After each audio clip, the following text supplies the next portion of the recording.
David, are you an atheist? Yes. When did you become an atheist? Around age 12. Believing in God makes no sense. To me, it's the dumbest thing. It's for people that can't accept the fact that they're going to die and rot in the ground like I'm going to do, and it gives them some relief from that thought, because it's not the nicest thought in the world. Are you an atheist? Yes. Yes, I am. Yes. Yes. Yes, sir. Are you an atheist? I am. Yeah, I'm an atheist. Yes, I am. Alex, do you believe in God's existence? No, I do not. How long have you been an atheist? I would say probably since I was about 15 years old. So you don't believe in the existence of God? No, not really. What happened when you were 15? I started questioning things, and I really just started to think about the logic behind everything. For the most part, we are not shown the evidence for there being a higher power. If we were, I almost guarantee that almost every atheist would immediately agree to there being a higher power. Are you atheists? Yes. Why? Well, I just haven't seen enough evidence, I suppose. I grew up in a Christian family, and just over the few years during high school and as I grew up, I just realized that there wasn't a lot of evidence to support that belief system. Are you open to evidence? I think I am open to evidence. It just would have to be extraordinarily compelling, like out of this world compelling. If you could be given evidence, reasonable evidence, would you listen to it? Yeah, I would. You're someone who has no faith or no belief in a higher power or a creator, but if you were shown evidence, you would change your mind because you're open. Absolutely. Flick through the pages of the book I just put on your lap, look at the color pictures, and I'll ask you a question.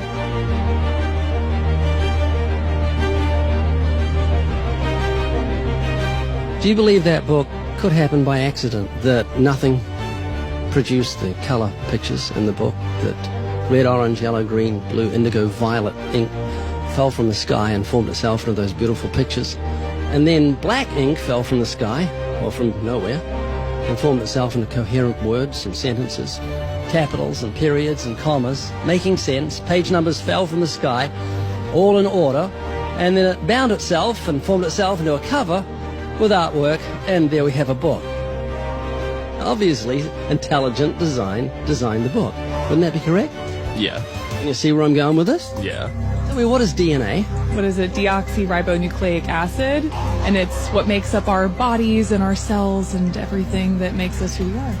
DNA is like our biological code, kind of like binary zeros and ones. Information about us, who we are, what makes us us, parts of us, how we look, how we're built, everything like that. Your genes instructed your cells how to make your eyes and what color your eyes should be, and your hair and your height and your personality. Scientists call it the instruction book for life. Basically. Everything that you are or ever will be made of starts as a tiny book of instructions found in each and every cell. Every time your body wants to make something, it goes back to the instruction book, looks it up, and puts it together. The book of you would have 46 chapters, one for each chromosome. Each of our book's 46 chapters is between 48 and 250 million letters long. That's 3.2 billion letters total. This is the secret language of DNA. This is the book of life. Instruction book for life. Yes. Instruction book for life. Yes. DNA is made up of genes, and genes give instructions to the cells as to how your body should grow. Did you know that those instructions, the instruction book of your DNA, just your DNA, was laid out end for end, would go to the sun and back a number of times? That book of instructions is so comprehensive. DNA is the genetic information encoded in the cell of every living thing that instructs our cells how to grow and how to function. It's our genes that determine whether our skin will be dark or light, have brown or blue eyes, or red or green or yellow, have red hair, be brunette or blonde, be tall or not so tall, or the color of our feathers if we're a bird. Whether we're humans, fish, animals, insects, or plant life, the way our bodies look and operate has all been pre-written in the amazing book of our DNA. What do you think the mentality of someone who believes a book fell together without a bookmaker? Well, it would be crazy. Do you think a book could make itself? No, I don't. Of course not. No. Utterly impossible. Yes. If anything can happen by accident. I mean, from nothing. Couldn't happen, could it? I don't think so. It'd be impossible. It would be like saying an explosion caused everything that makes a 747 airplane to all just come together by accident without some intelligent thought behind it. That's a good point. Do you believe DNA happened by accident? No, I think that it developed over the course of many, many millennia of evolution and development. DNA exists in every living thing. Its origins don't matter. The fact that there is intelligent information tells us there must be an intelligent designer.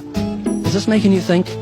It is, and I do think about it from time to time. It's just, yeah, it's complicated, definitely. Well, DNA's complicated, but the point I'm trying to make is very simple. Book designer or bookmaker, DNA, intelligent designer. God. Does that make sense? Yes. You're an atheist? I am. What would you think of the mentality of someone who thought a physical book could make itself?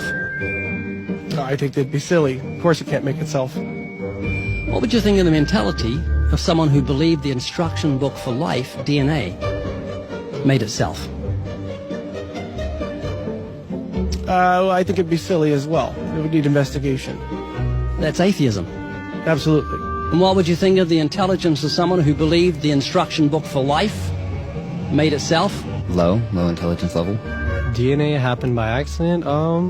Probably not too smart. DNA couldn't make itself. It's impossible. Does that make sense? Yes. Is this making you think? Yes. And what would you think of the person who believed that DNA, the instruction book for life, happened by accident?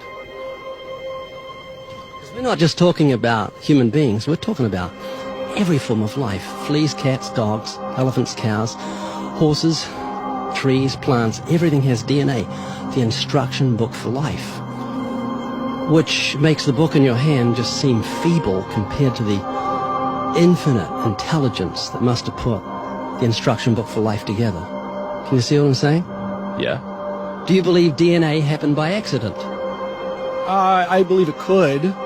Explain it to me, how a program could make itself out of nothing on how to make a human eye, giraffe size, elephant size, cats, dogs, puppies, flowers, birds, trees. Every living thing has DNA that's so complex, it's mind-boggling. It must have been a genius beyond any human reasoning that put it together. And to say it happened by chance is infinitely sillier than saying a physical book happened by chance. All I'm doing is reasoning with you. I'm not arguing. I don't want to win an argument. I'm just saying I want you to concede something that's absolute common sense. You're an atheist, so you believe the scientific impossibility that nothing created everything. I mean, it can't be nothing. We all have to start from some point. I wouldn't say nothing created it. There had to be something there in the beginning. You like Richard Dawkins, don't you? Well, I mean, yeah, I like him. Do you believe nothing created everything, a scientific impossibility, which is what he believes? You don't believe in a creator of all things? If he says that, I think it's a very strange thing to say. Well, he says it.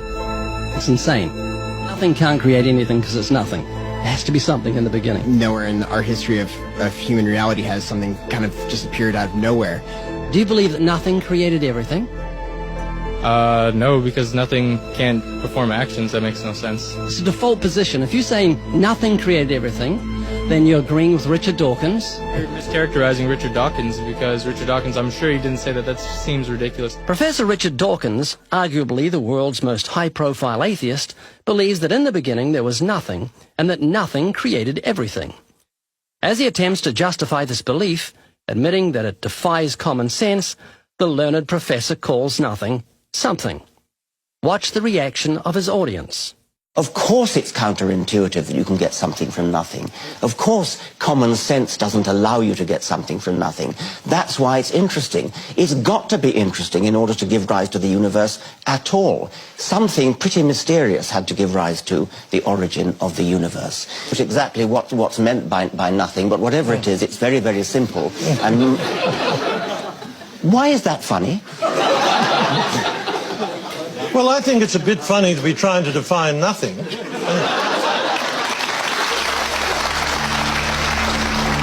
Richard Dawkins, I'm sure he didn't say that. That seems ridiculous. The audience reaction confused the normally eloquent professor because he's not used to being the object of laughter. What he didn't realize was he was talking to people who were endowed by their creator with the virtue of common sense. This was just another case where the emperor has no clothes. Someone should tell this man who has deceived millions, you're talking foolishness. Is that what you believe? I mean, it can't be nothing. We all have to start from some point. But there has to be something that created everything. You just wasn't God. Is that what you're saying? Yeah, it's just evolution, how things became from one organism into many. But that doesn't solve your dilemma of the initial cause.